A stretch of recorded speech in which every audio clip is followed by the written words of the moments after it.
California desert, night of December 8, 1846. The night sky stretched endlessly over the barren desert, 30 miles east of San Diego.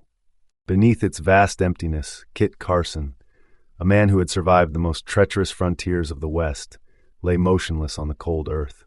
Every breath he took was measured, every movement calculated. One mistake and death would come swiftly. Just a few yards away, a Mexican soldier sat atop his fine California horse, completely unaware of the men hiding in the darkness.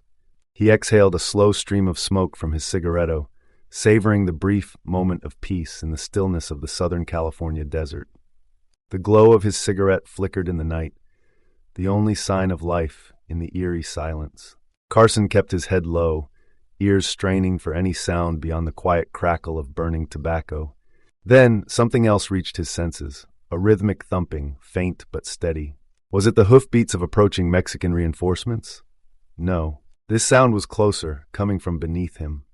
It was the racing heartbeat of Lieutenant Edward Beale. The young 24-year-old naval officer was trembling. His breath was uneven, his body coiled with tension. His heart pounded so hard, Carson could feel it through the ground. Beale couldn't take it anymore. He whispered urgently, "We're done for. Let's get up and fight." Carson didn't move. His voice, barely above a breath, remained calm, steady. Been in worse places before. Beale swallowed hard, forcing himself to stay still. Minutes dragged on like hours. Then, finally, the Mexican soldier flicked his cigarette into the sand, turned his horse, and rode back to camp. They had survived for now. Carson exhaled slowly, but there was no time for relief. He and his two companions, Lieutenant Beale and Chamakta, a Diageno Kumeyaay guide, had a mission. They had to reach San Diego and bring reinforcements. Their comrades, stranded 30 miles east near the battlefield of San Pascual, were running out of time. Their journey was far from over. The land was once free, stretching far and wide beneath the vast sky, where warriors and hunters moved with the seasons, following the rhythms of the earth. But now war had come to these lands, and the people fighting for control were not its original keepers. Just one day before, a brutal battle had unfolded in Southern California, where a combined force of U.S. Army soldiers, Navy sailors, Marines, and civilian volunteers had clashed against California forces loyal to Mexico. This battle, known as the Battle of San Pascual, was one of the bloodiest confrontations in the ongoing Mexican-American War, a war that sought to determine the fate of lands that had once been home to the Kumeyaay, Apache, and countless other native nations for generations. The fight had not gone as the Americans expected. The cold, damp weather had rendered many of their firearms useless, leaving them vulnerable. Armed with long, steel-tipped lances, the California cavalry cut through their ranks, delivering devastating wounds. 18 Americans fell that day, and many more lay in the dirt, bleeding from deep, brutal gashes. General Stephen Kearney, the man leading them, was among the wounded, his lower back pierced by a lance. Though the Americans had managed to fire their brass field cannons, forcing the California forces to retreat, victory came at a terrible cost. The survivors, many of them badly wounded, had no choice but to fall back, seeking higher ground. They climbed to the top of a rocky, barren hill, hoping to regroup, but instead, they found themselves trapped. The California forces now surrounded them, cutting off any chance of escape. The men under Kearney's command had already endured one of the longest and harshest marches in U.S. military history. They had set out from Fort Leavenworth, Kansas, traveling thousands of miles westward, crossing the burning deserts of the Southwest and pushing deep into Mexican-held California. Now, after all they had survived, they found themselves outnumbered, wounded, and running out of supplies. To the west, beyond the enemy lines, lay San Diego, where their comrades held the last hope of salvation. A unit of U.S. Marines and Navy sailors, led by Captain Archibald Gillespie, had ridden out to reinforce them. But after the brutal battle, many of these men were too weak to continue. They could not walk, let alone make the dangerous 30-mile journey through enemy-held land to bring reinforcements. The men under Kearney's command had already endured one of the longest and harshest marches in U.S. military history. They had set out from Fort Leavenworth, Kansas, traveling thousands of miles westward, crossing the burning deserts of the Southwest, and pushing deep into Mexican-held California. Now, after all they had survived, they found themselves outnumbered, wounded, and running out of supplies. A legendary tracker, scout, and frontiersman, Carson had spent years traveling the mountains, deserts, and plains, learning the ways of survival that many had long forgotten. He was not a soldier, yet he had guided armies, fought beside warriors, and understood the land in a way that few could. If anyone had a chance of making the journey, it was him. As night fell over the desert, Carson prepared for the most dangerous mission of his life. With him were Lieutenant Edward Beale and Chamakta, a Diageno Kumeyaay guide, a man whose ancestors had walked these lands long before foreign soldiers had ever set foot here. Their task was clear: reach San Diego, summon reinforcements, and save the men trapped on the hill before the California forces returned to finish them off. Time was running out.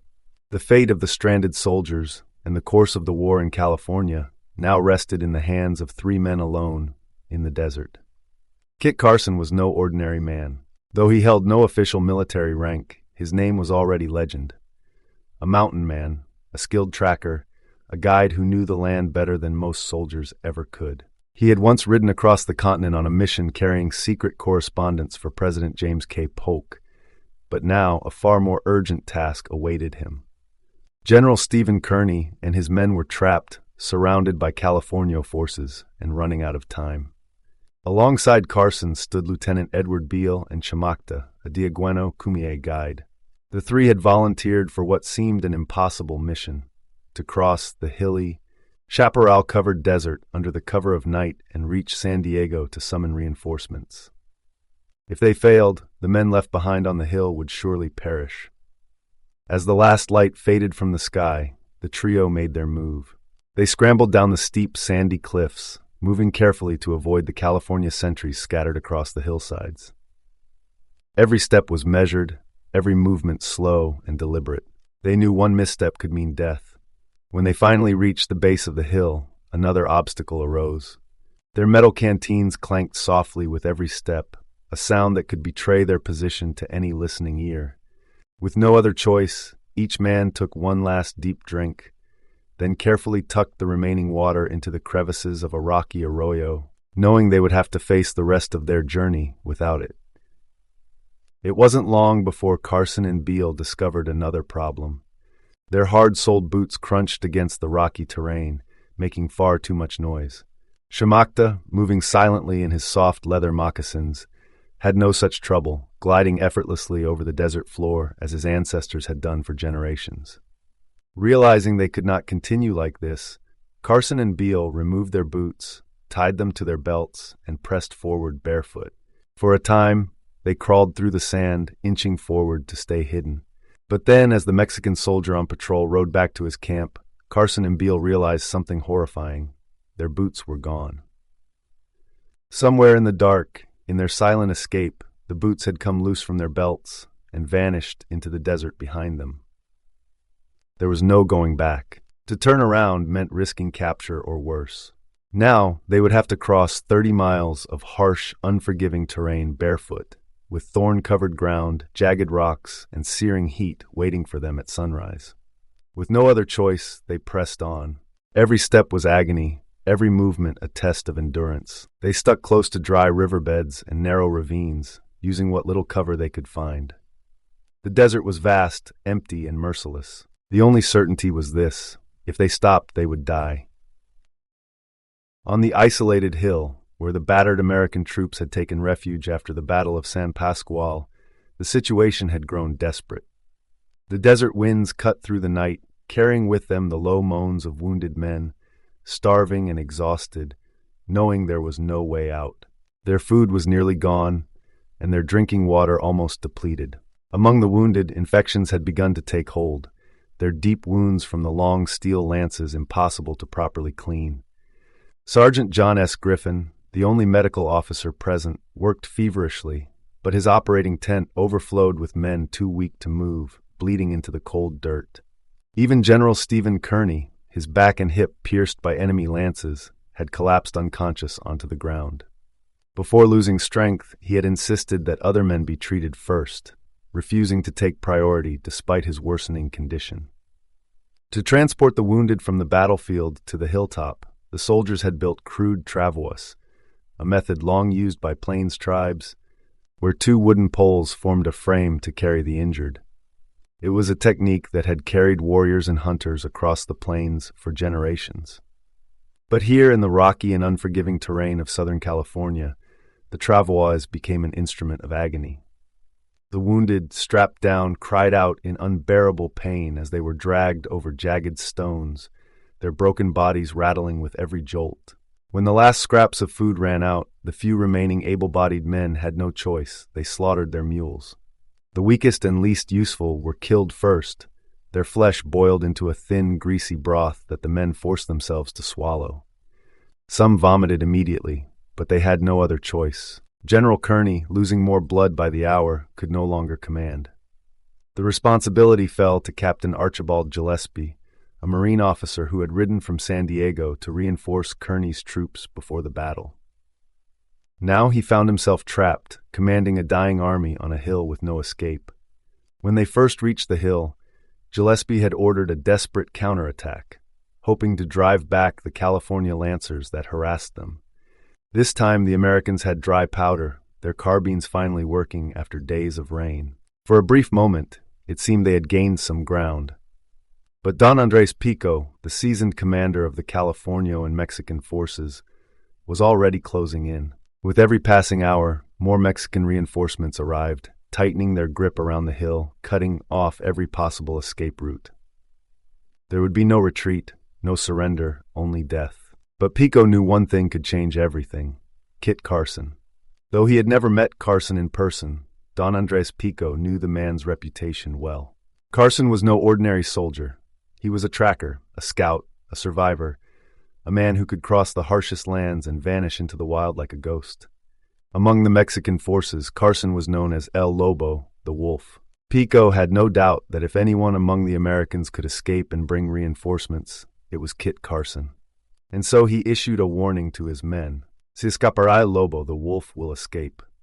The hours dragged on. The men on the hilltop watched the horizon, praying to see a sign of Carson, Beale, or their Kumeyaay guide.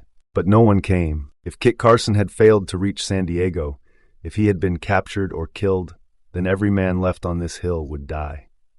The night stretched long and unforgiving as Kit Carson, Lieutenant Edward Beale, and their Kumeyaay guide pressed forward, their bare feet torn and bloodied from the jagged desert floor. With every agonizing step, they moved deeper into enemy territory, carrying with them the last hope of their stranded comrades. By dawn, they had slipped past the outer rings of Mexican patrols that surrounded the battered American troops on the hilltop. By midday, they had cut the distance to San Diego to just 12 miles, but the real challenge was still ahead.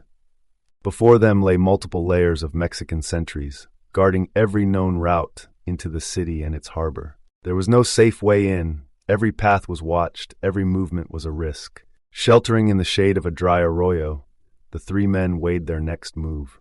Carson made a chilling suggestion: they should split up. It was a terrifying thought, but a necessary one. A single group of 3 men would be an easy target. 3 separate individuals, however, had a better chance of slipping through unseen. Each of them chose a different route. The Kumeyaay guide and Beale took the shorter paths, hoping to find a weak spot in the sentries' defenses. Carson chose the longest and most dangerous route, disappearing alone into the wilderness. There was no time for goodbyes. Without looking back, the 3 men separated, knowing that success meant saving lives, but failure meant certain death. For hours, under the punishing sun, each man made his way through the dry, thorn-covered terrain, stealth becoming their only weapon. They crawled through ravines, waded through creek beds, and avoided open ground, knowing that the slightest mistake could cost them their lives.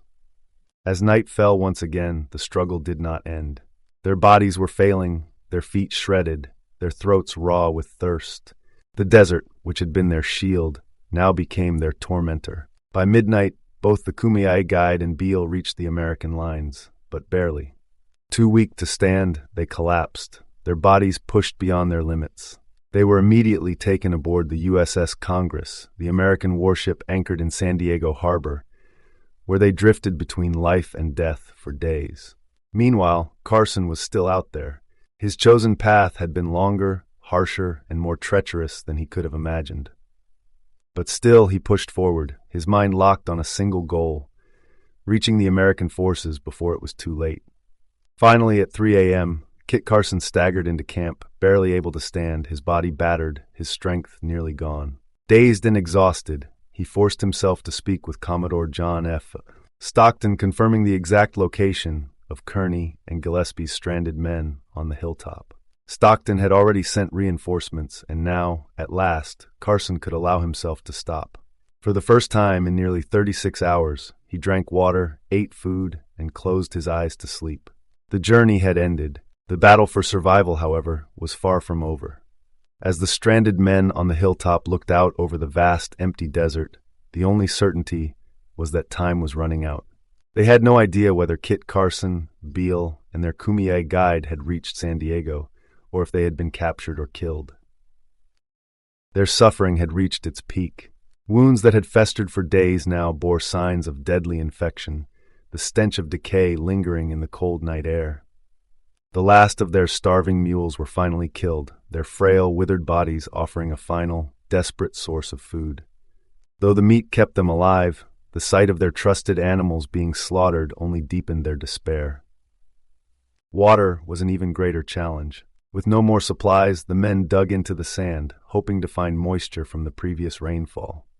Desperately, they pressed damp earth into squares of cloth, squeezing out whatever liquid they could, a murky, bitter lifeline that barely sustained them. For 2 more agonizing days they endured. The sun burned them by day, and the desert cold bit into them by night. Every hour they grew weaker. Then at last, General Stephen Kearney stirred. Having regained just enough strength, he forced himself upright, weak but determined. His field sergeant, Dr. John S. Griffin, informed him that most of the wounded could now sit on horseback.